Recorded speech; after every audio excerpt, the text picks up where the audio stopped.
it makes you move faster through the program, and it makes you kind of more intuitive with the program in a way. It doesn't, you don't have to stop what you're doing to keep going up into the drop-down menu. You can just like, you know, keep going and keep going and keep going, which is, you know, pretty great.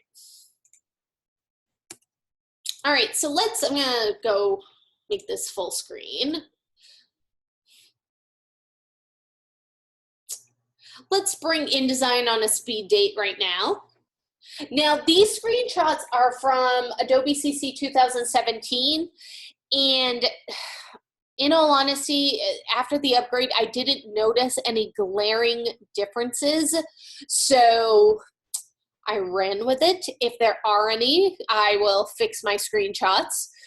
But this is basically what InDesign looks like when you first get in there. And this is in the Essentials view. There's a whole bunch of different views now in InDesign, and it's really up to you which one you want to pick. I just tend to work in the Essentials view, and I honestly think it's because when it updated and they started doing these different views, that was the one it defaulted to, and it just kind of became a thing where I didn't bother to use any of the other views, which is not a really flashy story per se, but it's kind of how it happened. You know, weird, stranger things have happened. So you can see that you have, you know, a panel up top. You have panels that run along the right-hand side that pop out. And this is actually kind of new. Instead of having the option to pop out and pop in, they used to just nest here. And I really miss that feature because I feel that the popping in and out, I don't know, there's something that bothers me about it, and it makes it feel like I constantly got things all over my screen. So I'm not a huge fan of that. And I know I can kind of close this up a little bit, and I probably could just nest them all over here. But it's one of those things where one day Adobe was like, hey, we're going to change this to be like this. And I don't know, it's never agreed with me, and I end up with panels all over my screen. So it is what it is. And then you also have your tools over here. And I'm going to go over some of the main tools that you really need to know. So here we go. There are two different mouse tools, the black mouse tool and the white mouse tool. The black mouse tool is actually known as the item select tool. So I'm going to rename this slide.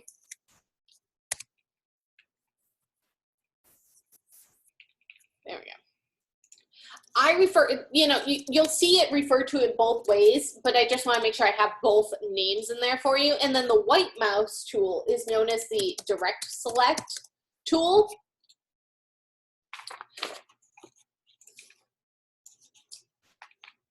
Then you have, and these are some of the ones that you're not going to use. The ones that I have in a gray box, the reason I have them in a gray box is, yeah, it is confusing. I'm glad somebody else agrees with me. That's confusing. Yeah. The ones that I have in the gray box here, the reason why I have these tools in this gray box is because nobody ever uses them. It's one of those things where Adobe made these tools, and everybody who has used the program for all of these years was like, oh, okay, yeah, we're never going to use that. I don't think I have ever used any of these three tools, but there's a page tool, which allows you to resize one page in a spread. I don't know why I need to do that. If I'm setting things up in a spread, which are pages side by side, think of a magazine that's open on a table. Why on earth am I going to resize one of those pages? That doesn't even make any sense. Then you have a gap tool, which is used to adjust the white space in between and around page items. Honestly, you should be designing with a grid, and your grid should do that for you. Then there is a content collector tool, which allows you to grab multiple pieces of content and repurpose. I don't know why you would do that, but again, okay. Then back to the tools that we will actually use. So you have your type tool, your line segment tool, the pen tool, the pencil tool. Again, I never seem to use that. It lets you draw with your mouse as though it were a pencil. I don't see why you would do that in InDesign. I could understand doing that in Photoshop. InDesign, not so much. Again, a tool I've also never used. I should put a gray box behind it. Then you have your rectangle frame tool and your rectangle tool, which people use intermittently, and that's, as far as I'm concerned, I think that that's fine, because there's really not that much difference between them. The rectangle frame tool, you'll notice, has a square on the inside, and it defaults to no fill and no stroke. And it's supposed to be used to put a picture in your document. However, the rectangle tool can also be used to put a picture in your document, but you're supposed to just use it to make simple rectangle shapes. And the default on that one is actually no fill, but with a black stroke on the outline. Again, I don't think that Adobe seriously needed two tools about it, but you know, they're Adobe. They do things that some of us think are weird. And it was kind of funny because I do end up using these intermittently, and I wanted to make sure that I remembered which one was which to tell you this evening and to tell you which each one does. And when I Googled it, the first thing that came up, and I cracked up laughing so loud I woke my daughter up from her nap, and then I had to deal with that for the entire afternoon. But it said, I'm teaching a course on InDesign, and I have to answer a question that I've never thought to ask before. What is the difference between the two rectangle tools? And I was like, oh my gosh, that's me. We should become friends. But yeah, because people who've been using the program for years and years and years were like, we don't know why there's two different tools, but apparently Adobe had a reason. Again, some more tools that I don't use that often. The scissor tool, it splits a path by cutting it. Then you have the free transform tool, which provides a way to perform any transformation with just one tool. I don't really use that this often, but it has its place. All right, then tools I do use again, the gradient tool, which is used to add a gradient. So that's one color going to another color. Then you have the gradient feather tool, and this actually is new in InDesign, and it's one of those tools that I'm actually really excited that they did implement, because this effect I used to have to do in Photoshop and then bring the picture in, and now I can do it right from within InDesign without altering my pictures, which I think is pretty awesome. It lets you soften the gradient in the direction in which you drag, and I'll do a little demo of that. I think it's really cool. Then you have a notes tool, which is used to create notes. Again, I've never used it. You have a color dropper, the eyedropper tool, and there's two of them here. One of them is the color theme tool, which allows you to pick multiple colors from one image, which is pretty cool, but I don't use it that often because I'll use Adobe Color for that. I think it's just more intuitive. And then you have the eyedropper tool, which allows you to pick one color. And sometimes InDesign defaults to this color theme tool instead of the eyedropper tool. And anywhere that you see these little arrows, that means that there's other tools related to the main tool. They're just hidden behind it. Then you have a hand tool, which allows you to move the document without zooming in or out, which is pretty cool. The space bar will also become your hand tool. Just make sure you don't have your, that you don't have your cursor inside of a text box and you hit the space bar, because it will just add in a whole bunch of spaces. And then you have the zoom tool, which allows you to zoom in or out of the page. So again, you can zoom in to see something, zoom out to see it a little bit better. So you're going to have a quiz this week, and there are going to be some basic tools that are covered during this class that will be on this quiz. Also, there will be some panels that will be covered that will be on this quiz. So all of the panels are actually found in the window menu, and I will show you a couple. Oh, whoops, I almost missed this part of it. Then you have the fill and stroke, so you can fill a color, put a stroke to a color. Again, it tends to default now in InDesign with a black stroke, which is highly annoying, but you can change this and have it just be a clear stroke. You can also turn the grids on and off, and the same can be accomplished by pressing the W key. Yeah, it is just like Photoshop. The toolbars in InDesign, Illustrator, and Photoshop, and also even Muse and not so much Dreamweaver, but things are starting to look similar across all of the platforms, which is good because you get used to seeing how something looks. And if you were going between programs and it looks completely different, that can get really confusing. All right, so these are some of those window menus that I was talking about that would be over on the right-hand side. So you have your CC library where you can actually create color themes in Adobe Color and then save them. You can also save images right into those libraries as well. So you can drag and drop right from the library instead of having to place the images. I used to create, when I worked for this company called Supercoops, we made coupons. I used to create tons of different things in my coupon library, which was a CC library. So no matter what computer I was working on, if I was logged in as myself, I could access my library. I used to have all of my disclaimers typed out and ready to go in there. So all I would need to do is pop one out and put in the new expiration date.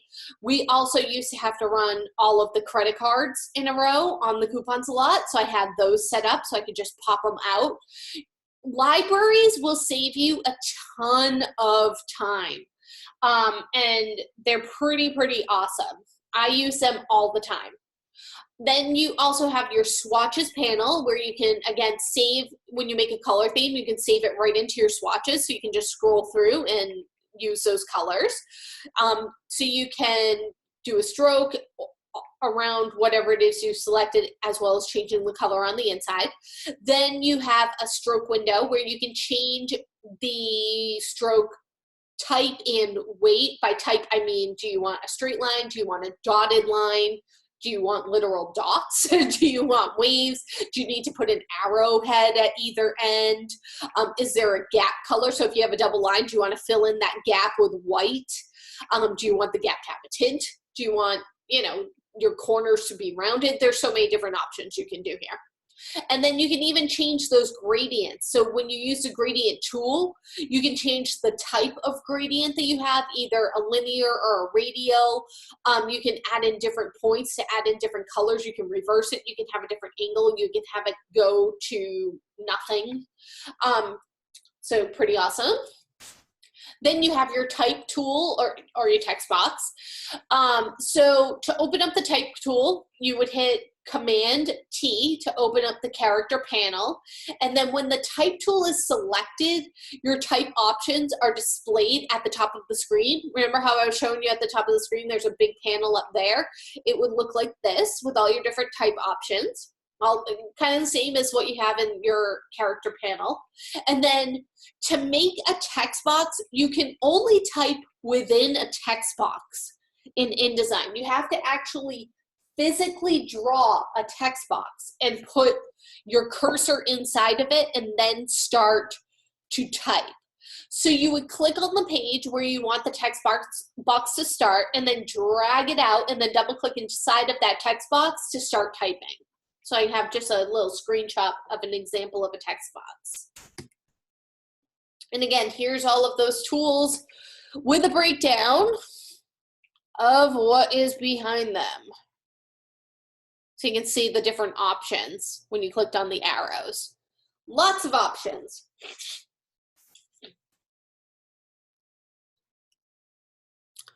All right, so again, there is an assessment for this week. It's after the assignment, and it's a quiz, and it's based on this live session, the readings in the course and the videos. There's a total of 11 questions, and you have unlimited time to take the quiz. So the good thing about that is if you run into a question that you're not 100% sure of, stop what you're doing. Don't close out the quiz, but just navigate to a new window, open up the course again, possibly look through the reading, do a quick little search on Adobe, be careful, read over the questions, and try to find the answer. Also, be careful when you read the questions to help discourage cheating. Some questions will seem just like others that other students have had, but the values have changed or what is asked for has changed. So be sure you know what the question is asking for and what the values are to use.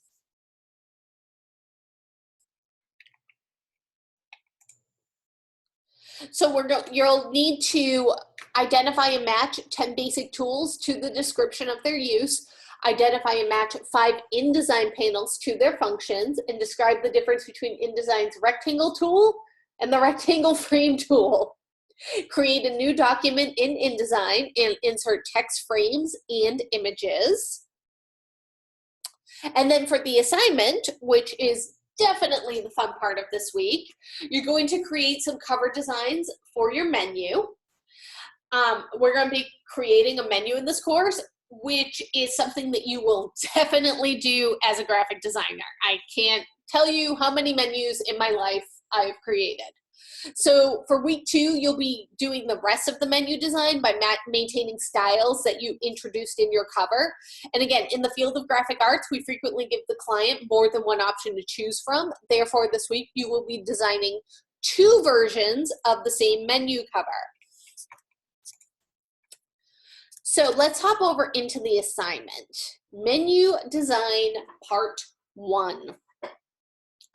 Our objectives for this assignment are to create a new document in InDesign and insert text frames and images. You're going to utilize the rectangle, oval, and line tools to create a composition in InDesign.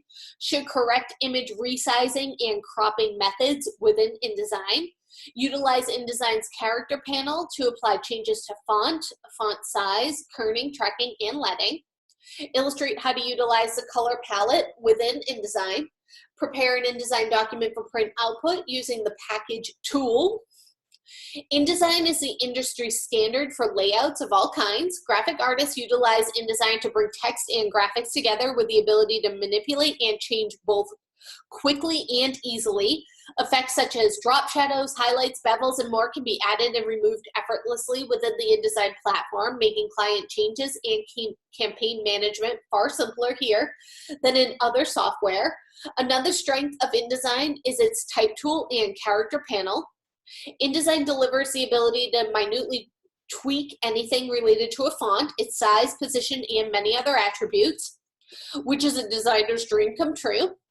Multiple page documents such as books and magazines are almost exclusively created in InDesign as well. InDesign shares many tools with both Photoshop and Illustrator, including the eyedropper, the text on a path, gradient, pen tool, and more. So again, that's why that tool panel looks so familiar. InDesign, this will help tremendously with your learning curve as you step into this powerful yet user-friendly interface. So here's our prompt for this week. For this assignment, you are going to create some cover designs for a menu. For the week 2 assignment, you will do the rest of the menu design, maintaining the styles introduced in your cover. In the field of graphic arts, we frequently give the client more than one option to choose from. So therefore, this week, you will be designing 2 versions of the same menu cover. So you want to review the 3 menu options below and choose only one of the 3 menu options. So that means if you choose Maxwell's, you need to do 2 covers for Maxwell's. Or if you choose Starlight Bistro, you need to do 2 different covers of Starlight Bistro. Same with Walk and Roll, I love these names. So, where was I? Blah. For the week 2 assignment, you'll do the rest of the menu design, maintain the styles. Yes, yes, yes. All right. We frequently give the client more than one option to choose from. Therefore, this week, you will be designing 2 versions of the same menu cover. So you want to, again, review those 3 menu options below and choose one. Create a new InDesign document with the following specifications. It's going to be 8.5 inches by 11 inches. There's going to be 2 pages. You're going to set up your margins as 0.375. There's going to be a bleed. That's where images and color run off the page.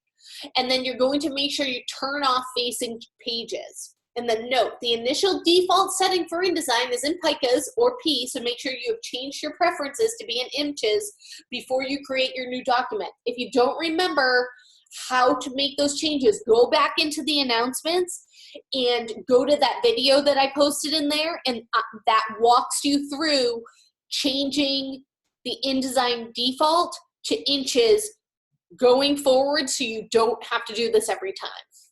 And then using the logo and tagline from your chosen restaurant, you're going to create a menu cover layout. You may add colored or patterned backgrounds, utilize the photos provided, plus add lines or shapes to your design. It can be as simple or as complex as you think the restaurant warrants. Then you're going to go to page 2 and create a second version of your cover. Consider trying a different background and or experiment with different opacities, colors, and type combinations. Remember, whatever you start here, you will carry to the other side for week 2's assignment. If you copy the layout from the example, your creativity score on the rubric may be low, and it's not a maybe, it will be low because you didn't create anything, you just copied. So do not copy the examples that you see. Package the file when you are finished, and be sure to include all images, fonts, and a high-res PDF. Zip the package folder and name it DES 105 Assignment 1, your first name and last name, and then you're going to turn that into a zip file. So again, you have Maxwell's, which is a fine steak and seafood restaurant. You have Starlight Bistro, which is something great by the sea. And you have Walk and Roll, which is a Chinese and sushi restaurant. So that first choice, Maxwell's, read over each description. Maxwell's is a fine dining restaurant. So Maxwell's has graced downtown Atlanta for over 80 years. Since they are known worldwide for their overall customer experience, there is a 6-month waiting list for reservations. All staff is in tuxedos, and crisp white linens grace the candlelit tables. The entrees range from $52 to $82, with all side dishes served a la carte. This truly exemplifies what a fine dining experience means. So here are the assets that come with Maxwell's. You have some pictures, you have a logo. Next, you have Starlight Bistro, something great by the sea. Best friends Margot and Penny opened Starlight Bistro after not finding what they really wanted in a restaurant, healthy food. Starlight Bistro is a very small restaurant decorated with holiday lights, star ornaments, and colorful prints. It is eclectic in food, entertainment, and the personalities on both sides of the counter. Shoes are optional as they're situated right on the beach. For under $20, you can get a healthy meal with a fabulous view.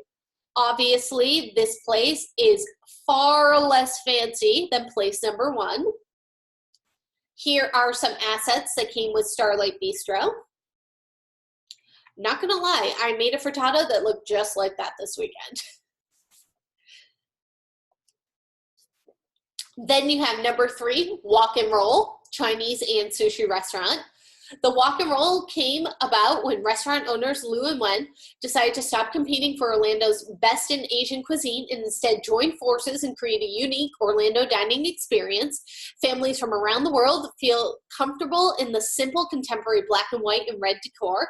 Prices range from $8.95 to $15.95 for a plate that is certain to yield more than one meal. And here are your assets.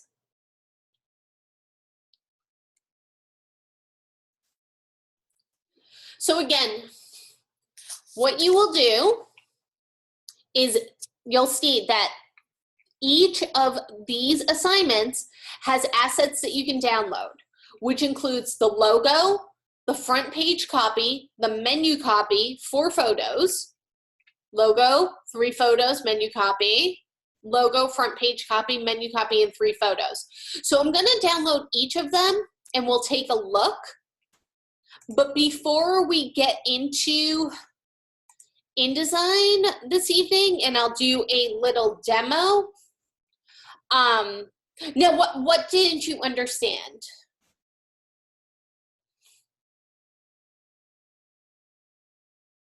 If you don't mind typing in. Oh, yep.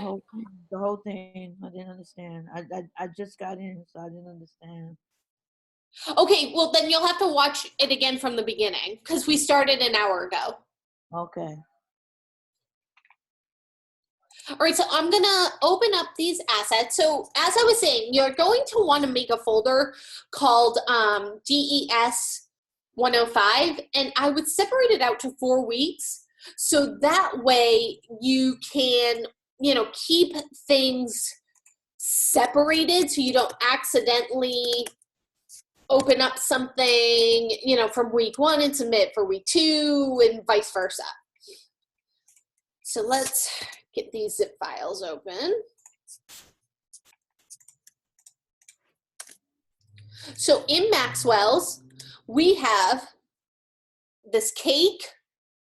We have a menu back example, a menu cover example. Again, do not follow the examples. We have our little chef guy. We have their logo. We have some cover copy text. So this needs to go on the cover, this text. And then we have our menu text, which we will deal with next week. We also have a shrimp photo and we have a steak photo. In Starlight Bistro, we have the frittata, a salad, some smoothies, their logo, an example of a back cover, an example of a front cover, what needs to go on the menu cover, so the logo, something great by the sea, that must be their tagline, their address and phone number, and their hours, and then their menu copy, which we'll also deal with next week. Then we have walk and roll.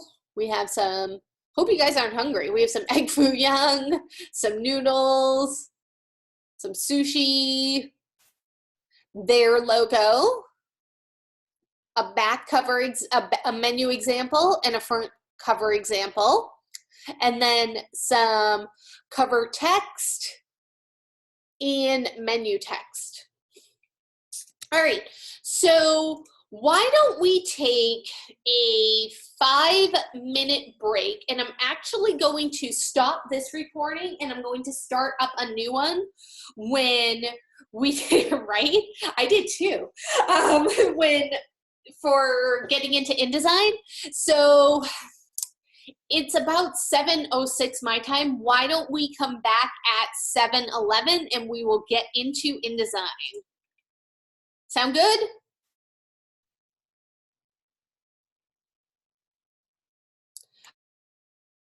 I'll see you all in 5 minutes.